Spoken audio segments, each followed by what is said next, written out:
नमस्कार। के न्यूज के सभी दर्शकों का स्वागत है हमारी इस खास चर्चा में। आपके साथ मैं हूं ऐश्वर्या। कोरोना के इस काल में जब छोटी से छोटी जानकारी भी आम जनता के बीच एक अफरा तफरी का माहौल पैदा कर सकती है, असमंजस की स्थिति ला सकती है। ऐसे में स्वास्थ्य महकमे की तरफ से अगर आधी अधूरी जानकारी दी जाएगी तो इससे जनता में किस प्रकार की स्थिति बनेगी, इसका अंदाजा आप लगा सकते हैं। और यही हमारा आज का चर्चा का विषय है, अधूरी है जानकारी सरकारी।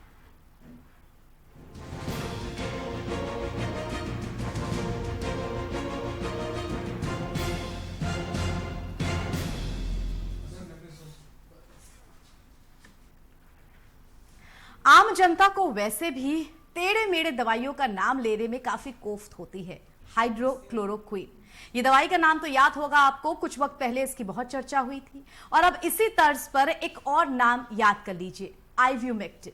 ये वो दवाई है जिसको स्वास्थ्य महकमे की तरफ से कोरोना की आप कह सकते हैं एक वैकल्पिक दवाई के रूप में लेने की बात कही गई, लेकिन तुरंत इसके बाद महानिदेशक स्वास्थ्य एवं चिकित्सा की तरफ से यह कहा गया कि जो पत्र जारी किया गया था उसमें कुछ खामियां हैं, ये दवाइयां किस प्रकार लेनी चाहिए, इस पे पूरी चर्चा होगी। ये जो पत्र है इसमें जो जानकारी है ये आधी अधूरी है। यही हमारा आज का चर्चा का विषय है। अपने मेहमानों के साथ हम चर्चा करेंगे, लेकिन उससे पहले आपको बताते हैं कि ये पूरी कहानी क्या है। देखिए,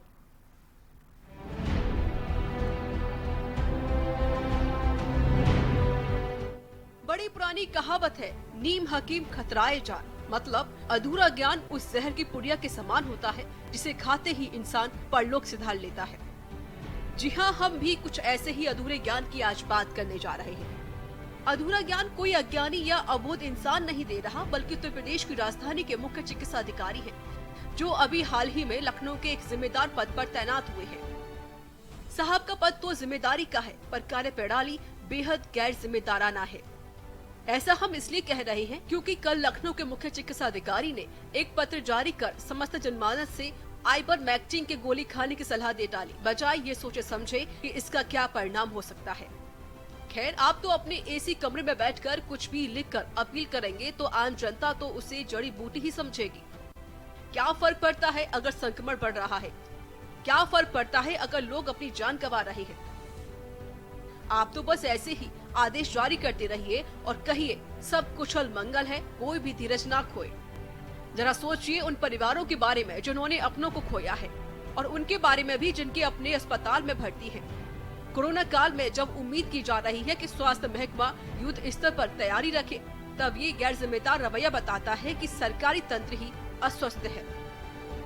लखनऊ के मुख्य चिकित्सा अधिकारी के द्वारा जारी किए गए पत्र और उसमें दी गई आइवर्मेक्टिन दवाई लेने की सलाह पर अब उत्तर प्रदेश की डीजी हेल्थ का कहना है कि सीएमओ की तरफ से जारी हुए पत्र में कई खामियां हैं। मगर इसके बाद भी सीएमओ से कोई दूसरा पत्र जारी होता है तो संज्ञान तो छोड़िए जनाब, लगता तो ऐसा ही है कि आप पत्र जारी कर खुद ही भूल गए हैं कि आदेश क्या दिया है। और उत्तर प्रदेश से लेकर राजधानी कोरोना जैसी वैश्विक महामारी से लड़ रही है। आप बस आदेश कीजिए और मुस्कुराते हुए कहिए सब भला हो रहा है, सब धीरज बनाए रखें। जानकारी अधूरी ही सही पर दे तो रहे हैं, हम काम तो कर रहे हैं। स्पेशल डेस्क के न्यूज इंडिया। उत्तर प्रदेश हो या राजधानी लखनऊ, लगातार कोरोना जैसी वैश्विक महामारी की चपेट में हर कोई आ रहा है। उत्तर प्रदेश का स्वास्थ्य विभाग कोरोना जैसी वैश्विक महामारी को लेकर किस तरह से सजग है और किस तरह से काम किया जा रहा है, इस पूरे पहलू पर बात करने के लिए इस वक्त हमारे साथ DG health DS Negi ji मौजूद है। सर, बहुत बहुत स्वागत है के न्यूज में आपका। सर, प्रदेश में स्वास्थ्य व्यवस्था को किस तरह से चलायमान किया जा रहा है? देखिए, अभी पहले हम लोग सारे पेशेंट्स को जो था वो एडमिट करते थे। अब जब से ये होम आइसोलेशन का आ गया है तो जो लोग होम आइसोलेशन के लिए कैंडिडेट होते हैं उनको होम आइसोलेशन में रखने की बात होती है, और साथ ही साथ उनकी जो है कांटेक्ट, जो ट्रेसिंग, जो उनके कांटेक्ट में होते हैं उनकी भी जांच करी जाती है। जो पेशेंट एडमिटेड होते हैं तो ऐसे जो L1 के पेशेंट्स अब फैसिलिटी के लिए अब कम पेशेंट मिलते हैं, तो प्रदेश में हर जनपद में L2 चिकित्सालय, जिसमें कि आपका बाईपैप, वेंटिलेटर, ये सारी सुविधाएं जो उपलब्ध हों, उनकी तैयारी करी जा रही है। तो इसमें काफ़ी जिला अस्पतालों में बन भी गए, काफ़ी जगह L2 हॉस्पिटल बन भी चुके हैं और उनमें पेशेंट भी भर्ती हो रहे हैं और कुछ उसमें जो है ये अभी प्रगति पे है। और हम लोग जो बाईपैप के द्वारा या हाई फ्लो नेजल कैनुला के द्वारा जो है उसको हम ऑक्सीजन प्रदान करने का वो कर रहे हैं और अगर उसके बावजूद वो नहीं होता तो उसको वेंटिलेटर पर रखने की पड़ती है। और अगर मान लीजिए 40 किलो का है तो 8 मिलीग्राम की टैबलेट या उसी हिसाब से उसके वजन के हिसाब से वो देना है। शासना देश में वो क्लियर कट हो दिया है, सीएमओ साहब से को हमने बोल दिया है कि वो उसको अपना जो आदेश है उसको परिवर्तित करके उसमें 200 माइक्रोग्राम के हिसाब से हो दें और साथ में जो राइडर्स हैं ये लगा दें कि प्रेगनेंट लेडी और बच्चों को दवा न दें। बहुत बहुत धन्यवाद हमसे बात करने के लिए। तो देख रहे हैं लगातार स्वास्थ्य व्यवस्था को लेकर लगातार स्वास्थ्य महकमा सजग नजर आ रहा है, लेकिन जिस तरह से कल सीएमओ का पत्र जारी हुआ था और एक दवा को लेकर आम जनमानस से अपील की गई थी, उस दवा का सेवन किया गया है, जिसको लेकर डीजी हेल्थ DS नेगी ने दोबारा एक पत्र जारी किया और कहा है कि उसमें दिशा निर्देश अभी अछूते हैं, उनको पूरा किया जाना बेहद आवश्यक है। तो आइव्यूमेक्टिन वो दवाई जिस पर आज हम चर्चा करेंगे कि किस तरह इस दवाई को रामबाण दवाई बता करके बाकायदा पत्र जारी कर आम जनता से इस्तेमाल करने के लिए कहा गया, लेकिन आधी अधूरी जानकारी किस तरह से इस्तेमाल हो, कैसे खाई जाए, कब खाई जाए, किसकी रिकमेंडेशन खाई जाए, इन सारी जानकारियां जो कि अधूरी रहीं, उस बीच जनता के बीच कैसी स्थिति बनेगी, चर्चा करेंगे हम। हमारे साथ जो मेहमान जुड़ेंगे आइए उनका परिचय आपसे करा देते हैं। हमारे साथ बीजेपी की तरफ से नवीन श्रीवास्तव जी जुड़े हुए हैं। नवीन जी स्वागत है आपका।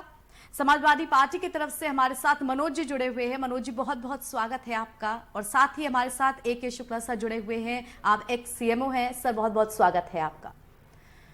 तो किस तरह से आइव्यूमेक्टिन ये दवाई जिसको खाने की जानकारी स्वास्थ्य विभाग की तरफ से दी गई, लेकिन ये जानकारी आधी अधूरी रही।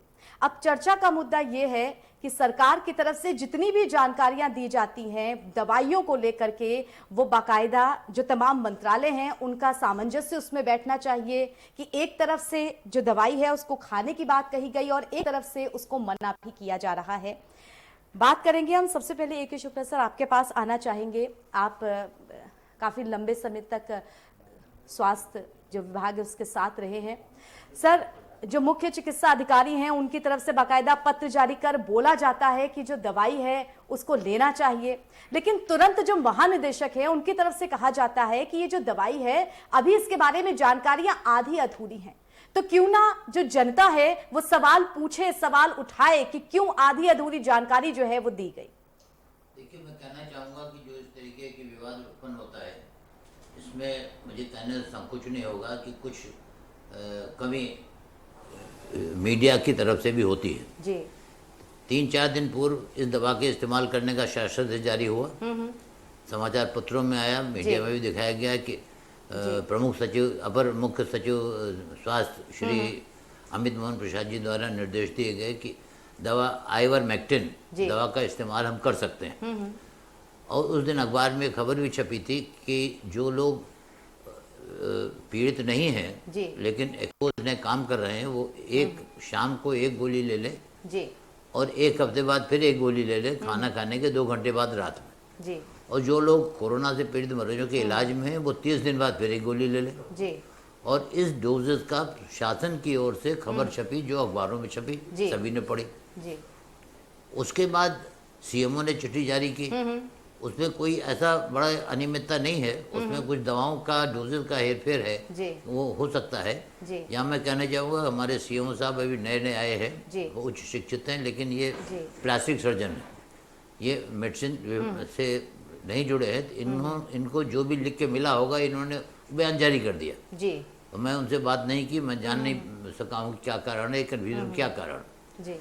और महानिदेशक महोदय वो MD मेडिसिन है, चिकित्सा विभाग से उपचार से जुड़े हुए हैं जी। उन्होंने ये कहा है कि जो अभी सूचनाएं आधी अधूरी हो सकता है शासन से आया हो, कुछ और निर्देश जारी होंगे जी। तो चिट्ठी जारी करने में हो सकता है जल्दबाजी हो गई हो जी, इसमें सुधार कर लिया जाएगा। कोई ऐसी चिट्ठी नहीं जारी हुई कि अगर कोई दवा 1 आध डोज कम ज़्यादा खा लेगा उससे कोई जनहानि होने की कोई संभावना है, ऐसा प्रतीत नहीं होता। ठीक है, नवीन जी आपके पास में आऊंगी। पूरा मुद्दा आपने सुना, जिस तरह से पहले इस दवाई को खाने का पत्र जारी किया गया और उसके बाद बोला गया इसमें कुछ कमियां हैं, खामियां हैं। नवीन जी, क्यों ना ये माना जाए कोरोना के इस काल में जब हर कदम फूक फूक कर रखना है, एक छोटे से आदेश या खबर से जनता में असमंजस की स्थिति पैदा हो जाती है। इस दवाई को लेकर भी आज के अखबारों में बड़ी बड़ी हेडलाइंस हैं कि तमाम मेडिकल स्टोर्स पे दवाइयों की किल्लत है। जाहिर सी बात है, आदेश आते ही दवाई की ब्लैक मार्केटिंग शुरू हो जाएगी। तो क्यों ना कहा जाए कि स्वास्थ्य महकमे की तरफ से ये लापरवाही की गई है बयान देने से पहले, पत्र जारी करने से पहले। नवीन जी, अगर आपको मेरी आवाज मिल पा रही है।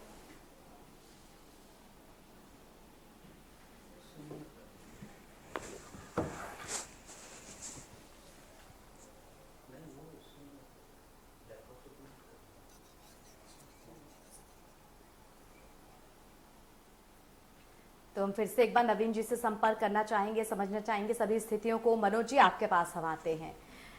क्या आपको लगता है कि लापरवाही बरती गई? अगर ये लापरवाही ऐसे काल में होती जब कोरोना नहीं, हम एक तरह से कहेंगे नॉर्मल स्टेज में रहते, लेकिन अब जबकि हर एक कदम फूक फूक कर रखना है, हर दिन मरीजों की संख्या बढ़ रही है, ऐसे में कैसे इस तरह की लापरवाही बर्दाश्त की जाए?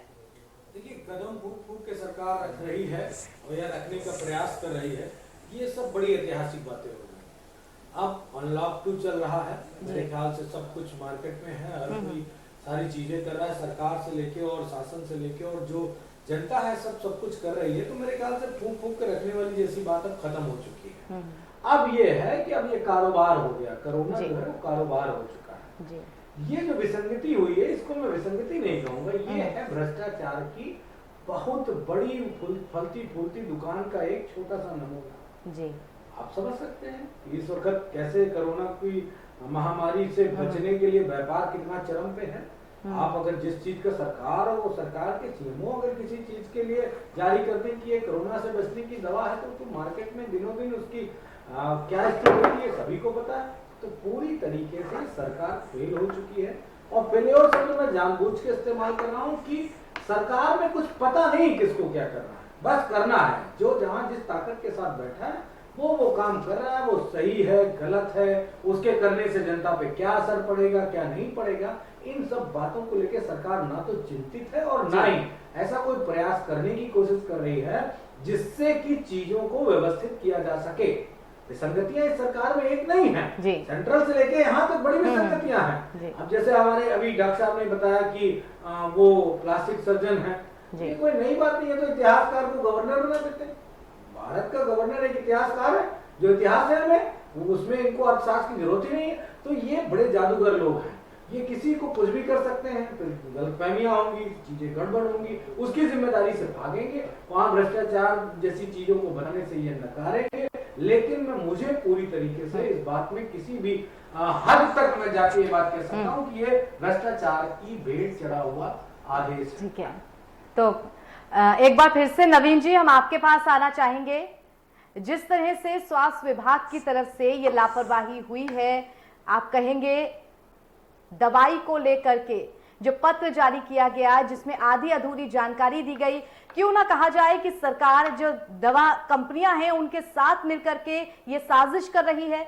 जिस तरह से पहले सैनिटाइजर का यूज किया गया, जब तक सैनिटाइजर के फुल नॉर्म्स आ पाते, सैनिटाइजर कितने में बेचा जाए ये चीजें जनता तक पहुंच पाती, उससे पहले ही सैनिटाइजर की कालाबाजारी शुरू हो गई। जब तक सैनिटाइजर के नॉर्म्स आए उसके बाद N9 जो मास्क था उसकी कालाबाजारी शुरू हो गई। जब तक सरकार नियम और कानून तय करती है, जनता तब तक लुट चुकी होती है। यही बात इस दवाई को लेकर भी है जिस पर अब असमंजस की स्थिति है। देखिए, ये 2 अलग अलग विषय हो गए कि सैनिटाइजर के नाम्स नहीं आए, मास्क के नाम्स नहीं आए और उससे पहले कालाबाजारी हो गई। या नवीन जी, ये सवाल इसलिए पूछ रहे हैं क्योंकि आज के अखबारों की ये हेडलाइंस है कि जो आइव्यूमेक्टिन दवा है वो बाजारों में उसकी किल्लत है, आम जनता को वो बाजार में नहीं मिल रही। आपके इस प्रश्न का मैं जवाब दे रहा हूँ। अगर आप वही प्रश्न करेंगे, आप वही जवाब देंगी तो फिर मैं क्या जवाब दूंगा? मैं वही प्रश्न का जवाब दे रहा हूँ। जी नवीन, बताइए। एक विषय ये है कि सैनिटाइजर के नाम नहीं आए, मास्क के नाम नहीं आए और इस दवा के भी नाम नहीं आए और उससे पहले बाजार में कृत्रिम किल्लत पैदा कर दी गई, ये एक विषय है। आज जो मुख्य विषय जिस पर चर्चा हम कर रहे हैं कि लखनऊ के मुख्य चिकित्सा अधिकारी ने ऐसे लोगों को जो एसिम्प्टोमेटिक है उनको कौन सी दवा खानी चाहिए जो होम क्वारंटीन है, या उनके संपर्क में आने वाले ए, बी और सी क्लास के लोग जो प्रत्यक्ष उनके संपर्क में कुछ दिन में आए, 2-3-4 दिन में या 1-8 हफ्ते पहले, उसके विषय में उन्होंने एक आदेश जारी किया, जिसको बाद में डीजी हेल्थ ने कहा कि ये जानकारी आधी अधूरी है। आज की चर्चा का मुख्य विषय मैं समझता हूँ यही है। देखिए, अभी तक ये तो प्रामाणिक है कि पूरी दुनिया में दावे चाहे कोई भी कितना कर ले, लेकिन अभी कोरोना के लिए कोई एक विशेषज्ञ दवाई या वैक्सीन अभी तक कोई इजाद नहीं हुई है। लेकिन शरीर की इम्यूनिटी कैसे बढ़े, कैसे अन्य प्रकार की चीजों को नियंत्रित किया जा सके, इसलिए डॉक्टर्स अपने अपने आवश्यकता अनुसार जहां पर भी जो भी मरीज एडमिट है लगभग 19-20 करके दवाइयों में परिवर्तन करके मरीज को ठीक करने का प्रयास कर रहे हैं और मरीज ठीक भी हो रहे हैं। ये जो था लखनऊ के सीएमओ नवीन जी, आपका पूरा मैं पक्ष जानूंगी, लेकिन फिलहाल वक्त का तकाजा है। एक छोटे से ब्रेक के लिए दर्शकों हम रुक रहे हैं। ब्रेक के बाद जानेंगे क्या इस दवाई को लेकर के क्या क्या लापरवाही हुई, जानकारी जनता तक पहुंचाने में क्या क्या लापरवाहियां बरती गई। छोटे से ब्रेक के लिए रुक रहे हैं, जल्द लौटेंगे।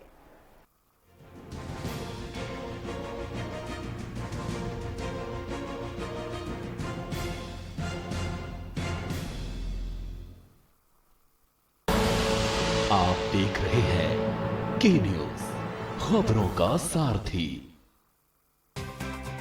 आईपीएल पान मसाला, इसमें है शिमोगा की मशहूर सुपारी, केरल के बागों से इलायची, सोलन के जंगलों से उत्पादित शुद्ध कत्था, असली फूलों की खुशबू और प्योर चंदन के तेल से निर्मित 0% निकोटीन, 0% टोबैको युक्त आईपीएल पान मसाला।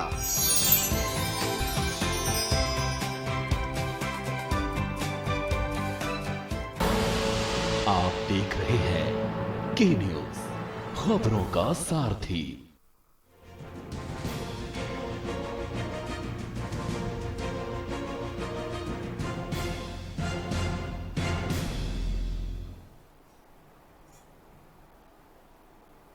तो ब्रेक के बाद दर्शकों आप सभी का स्वागत है। लगातार हम चर्चा कर रहे हैं कि किस तरह जनता के बीच असमंजस की स्थिति बन सकती है अगर स्वास्थ्य विभाग की तरफ से ऐसी आधी अधूरी जानकारियां दी जाएंगी। नवीन जी, एक बार फिर से मैं आपका रुख करूंगी।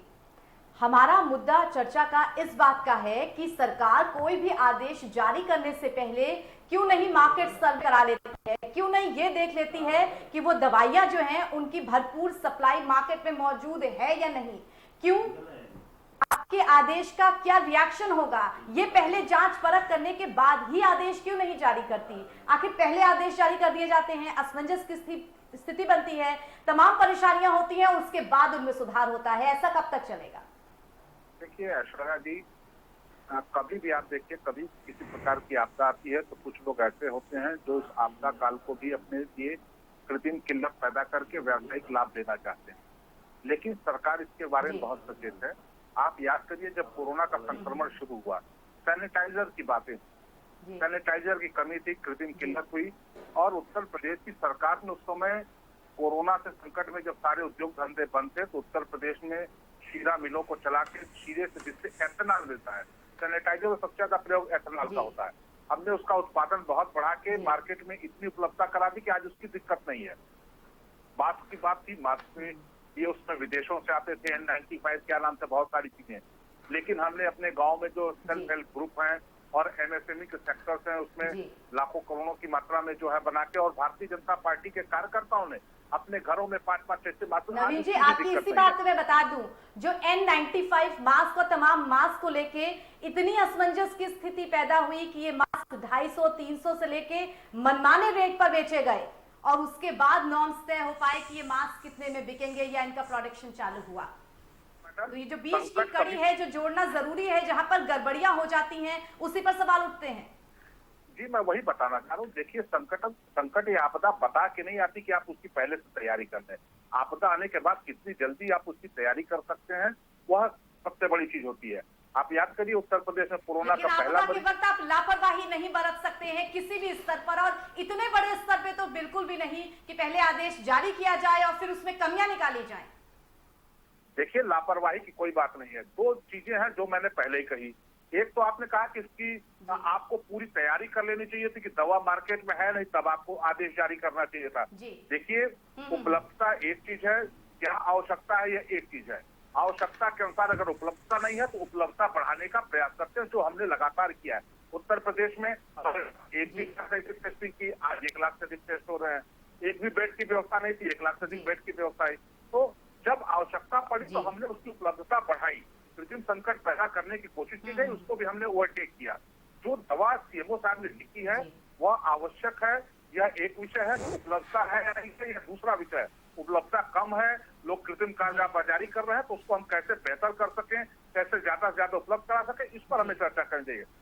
रही बात आधी अधूरी जानकारी की, तो यह तो देखिए कोई हाइड एंड सीक नहीं है कि अभी भी कोरोना का कोई एक सटीक रामबाण इलाज पूरी दुनिया में किसी ने नहीं खोज पाए हैं।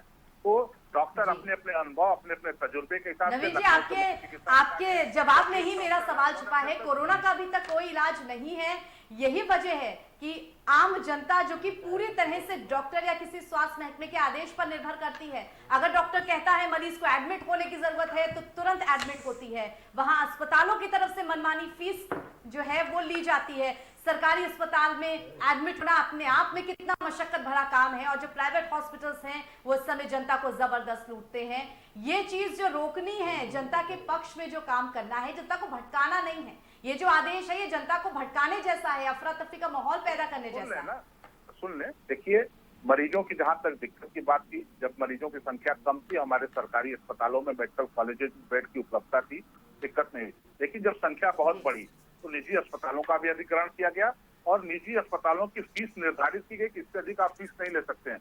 उसके बाद जब संख्या बढ़ी, मनोज जी कुछ कहना चाहेंगे? मनोज जी, नवीन जी लगातार बचाव कर रहे हैं, लेकिन इतनी बड़ी लापरवाही, वो भी इतने बड़े स्तर पर, ये बर्दाश्त की जानी चाहिए या नहीं? देखिए ऐश्वर्या जी, भाजपा ने नारा दिया इस कोरोना काल में आपदा में अवसर जी, और वो बिल्कुल वो चरितार्थ करती नजर आ रही है। इस आपदा की घड़ी में वो अवसर के रूप में इस्तेमाल कर रहे हैं। विप्र आम जनता हो, तमाम परेशान लोग हों और सरकार में बैठे अधिकारी और नेतागण हों, वो इस आपदा में अवसर का लाभ भुनाने में लगे हैं, पैसा कमाने में लगे हैं, किससे क्या फायदा मिल सकता है उस बात में लगे हैं। जनता का कितना ख्याल रखा जा रहा है, कौन सी उचित मेडिसिन देने जाने की कोशिश की जा रही है, ये सब इस पे सिर्फ ये बातें हैं, इसके अलावा कुछ नहीं। सरकार पूरी तरीके से फेल हो चुकी है। अगर इसी बात को लेकर सरकार एक्सेप्ट करती ये इनकी गलती है, इनको पनिशमेंट किया जाएगा, तो बात मानी जाती। लिपापोती शुरू, ये लिपापोती कर देंगे। किसी भी बात को एक्सेप्ट करने की क्षमता इनके अंदर नहीं है, क्योंकि आपदा के अवसर को भुनाने वाले लोग। इसी बात को लेकर के मैं शुक्ला सर आपके पास आऊंगी। आखिरी में नटशेल में आपके विचार जानना चाहूंगी। अगर ऐसी स्थिति पैदा हो या जनता को कोई आदेश मिले किस तरह की दवाइयाँ खरीदनी या किस तरह के आदेश मानने हैं, आम जनता को कितना धैर्य रखना चाहिए और किसकी सलाह माननी चाहिए? देखिए, मैं तो ये कहना चाहूँगा कि क्या दवाई बिकनी है या नहीं बिकनी है, इसके बारे में जो भी निर्देश जारी हो कोई चिकित्सा विशेषज्ञ जारी करे। शासन से भी जो जारी करते हैं वो भी वो ग्रेजुएट पोस्ट ग्रेजुएट अधिकारी होते हैं जो सेवा में आ जाते हैं, उनको वही पढ़ना होता है जो उनके सामने कागज रखा जाता है। चाहे सचिव हो, प्रमुख सचिव, उनको दवा की कोई जानकारी नहीं है, लेकिन वो बयान जारी करते, उसको जनता सरकारी विज्ञप्ति, सरकारी निर्देश मान करके पढ़ने लगती है। जो कन्फ्यूज़न हुआ इसीलिए हुआ कि 3 दिन पहले शासन के स्तर से आदेश अखबार में खबर गई कि आयुर्वेदिक की दवा खाई जा सकती है, 2 दिन खाएं, जो इलाज में जुड़े हैं वो 3 दिन खाएं, और जो ज़्यादा एक्सपोज है वो 2 दिन और खाएं। ये निर्देश किसी चिकित्सक ने जारी नहीं किए, उसी आधार पर ये कन्फ्यूजन की स्थिति हुई। जहाँ तक आप दवा में बाजार में उपलब्धता की बात कर रही हैं, मैं कहना चाहूँगा कि करीब वर्ष 2010-11 तक दवाओं की दुकानों पे सीएमओ का, स्वास्थ्य विभाग का नियंत्रण होता था, ड्रग लाइसेंसिंग अथॉरिटी होते थे। लेकिन 10 वर्ष पूर्व ये सारे अधिकार अभी भी लोग समझते हैं कि सीएमओ के पास अधिकार है। दवा का लाइसेंसिंग, दवा का नियंत्रण, दवा की बिक्री कोई भी सीएमओ के नियंत्रण में नहीं। इसलिए इनकी दवाओं की कालेबाजारी हो रही है या शॉर्टेज हो रही है, इस पर सीएमओ स्तर पर स्वास्थ्य विभाग के अधिकारियों का कोई नियंत्रण नहीं। इस पर टोटल प्रशासनिक अधिकारियों का नियंत्रण है, वही लाइसेंस जारी करते हैं, वही दवा की उपलब्धता सुनिश्चित कराते हैं। लेकिन चूँकि पहले इस विभाग में था, इसलिए लोगों की उंगली विभाग पर उठती है कि चिकित्सा विभाग की मिलीभगत से तो कार्य हो रहा है। जाहिर सी बात है आम जनता जो है वो डॉक्टर्स और तमाम जो निर्देश जारी किए जाते हैं उन्हीं की तरफ रुख करके देखती है। इसी के साथ समय ने दस्तक देती है। अपने सभी मेहमानों को शुक्रिया करने का वक्त आ गया है। नवीन जी बहुत बहुत धन्यवाद हमारे साथ जुड़ने के लिए। मनोज जी आपका बहुत बहुत धन्यवाद। AK शुक्ला सर आपका भी बहुत बहुत धन्यवाद हमारे साथ जुड़ने के लिए। और के न्यूज़ के सभी दर्शकों से हम अपील करना चाहेंगे कि किसी भी तरह के आदेशों को मानने से पहले सोच समझ लें, विचार कर लें। ये आप ही के स्वास्थ्य के लिए होता है। असमंजस और अफरा तफरी की स्थिति ना पैदा करें। और दर्शकों, देश दुनिया की तमाम खबरों के लिए जुड़े रहिए के न्यूज़ के साथ। नमस्कार।